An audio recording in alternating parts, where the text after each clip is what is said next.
রসগোল্লা আমার তো ভীষণ পছন্দ। আপনাদের কার কার পছন্দ অবশ্যই কমেন্ট করে জানাবেন। আজকে আমি আপনাদের সঙ্গে শেয়ার করছি রসগোল্লার একটি রেসিপি।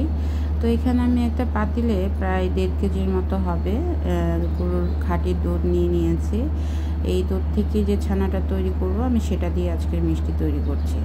তো এখানে একটু সামান্য 2 টেবিল চা চামচের মতো হবে, তার মধ্যে 2 টেবিল চা চামচ পরিমাণ ভিনেগার দিয়ে একটু মিলিয়ে নিয়েছি। আর দুধটা হালকা বলক আসার পরে সেখানে আমি এই ভিনেগার এবং জলের যে মিশ্রণ সেটা দিয়ে দিচ্ছি, তাতে করে ছানাটা সুন্দরভাবে কেটে যাবে। আর ফ্রেশ দুধ হলে আসলে মিষ্টি অনেক বেশি ভালো স্পঞ্জি হয়, খেতে ভালো হয়।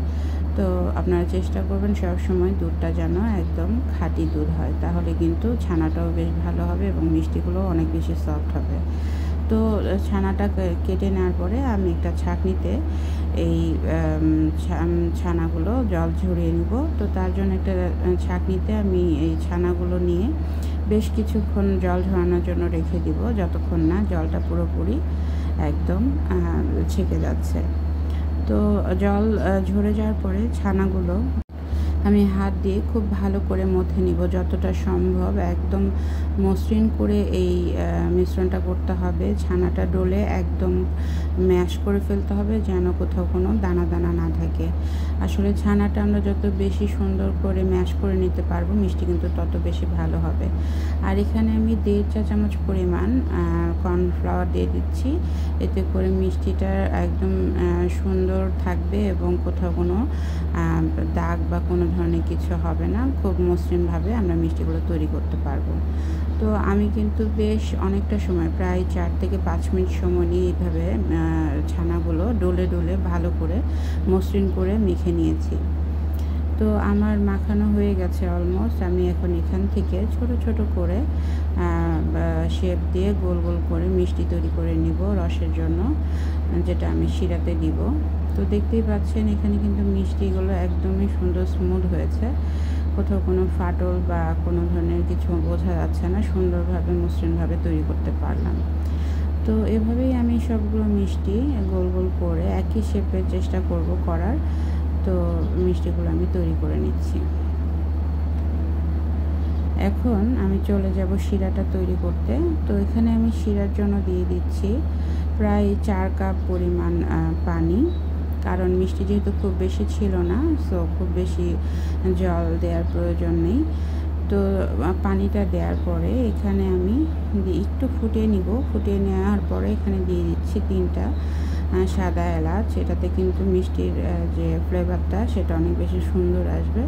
আর এখানে আমি চিনি দিয়ে দিচ্ছি প্রায় 1 কাপ প্লাস হবে, কারণ হচ্ছে যে আমি রসের মিষ্টিটা খুব বেশি মিষ্টি হোক এটা আমি পছন্দ করি না, হালকা মিষ্টি। আর ফ্রেশ যদি মিষ্টি হয় সেটা হালকা মিষ্টিতে কিন্তু অনেক বেশি ভালো লাগে।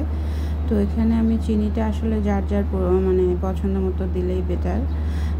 তো চিনিটা দেওয়ার পরে একটু ফুটিয়ে নিয়েছি, তারপরে এই যে আমি মিষ্টিগুলো সব এক এক করে দিয়ে দিচ্ছি শিরার মধ্যে। আর মিষ্টি আসলে কতটা ভালো হবে সেটার সম্পূর্ণটাই ডিপেন্ড করে ছানা কতটা ভালোভাবে মানে আমরা পাচ্ছি। যদি দুধটা ফ্রেশ হয় তাহলে কিন্তু আপনার মিষ্টি অবশ্যই ভালো হবে।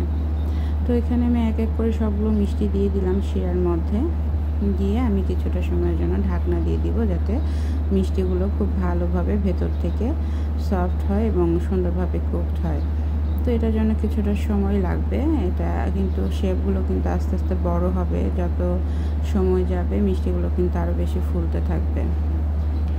আর আমরা যখন মিষ্টি নাড়বো চেষ্টা করব মিষ্টিতে যেন সরাসরি আমরা মানে হাতা বা যেটাই ইউজ করি না কেন সেটা যেন মিষ্টির গায়ে না লাগে, তাহলে কিন্তু মিষ্টি ভেঙে যাবে। তো যতটা সম্ভব চেষ্টা করতে হবে আলতোভাবে মানে মিষ্টির আশেপাশে দিয়ে একটু করে নাড়িয়ে দেওয়ার, যাতে মিষ্টি ভেঙে না যায়। তো এই তো এভাবেই বেশ অনেকটা সময় জাল দিয়ে নিয়েছি। আর দেখতেই পাচ্ছেন মিষ্টির শেপ কিন্তু আগের থেকে চেঞ্জ হয়ে গেছে, অনেকটা বড় দেখাচ্ছে। আমার এখানে 1.5 কেজির মতো হবে গরুর দুধ, সেখান থেকে 10টার মতো রসগোল্লা তৈরি হয়েছিল এবং আমার বাচ্চারা এত পছন্দ করেছিল যে আমি আসলে বাহিরের মিষ্টি কেনার এখন আর পক্ষপাতী নই, পারলে বাসাতেই বাচ্চাদের তৈরি করে দিব। তো এই তো তৈরি হয়ে গেছে আমার একদম সিম্পল ওয়েতে রসগোল্লার রেসিপিটা। আপনারা এইভাবে জাস্ট বাসায় ট্রাই করে দেখতে পারেন। আশা রাখি আপনাদের অনেক ভালো লাগবে। আর দেখতেই পাচ্ছেন মিষ্টি কিন্তু একটাও ভাঙে নাই, একদম ঠিকঠাক আছে। তো থ্যাংক ইউ সবাইকে পাশে থাকার জন্য, ধন্যবাদ।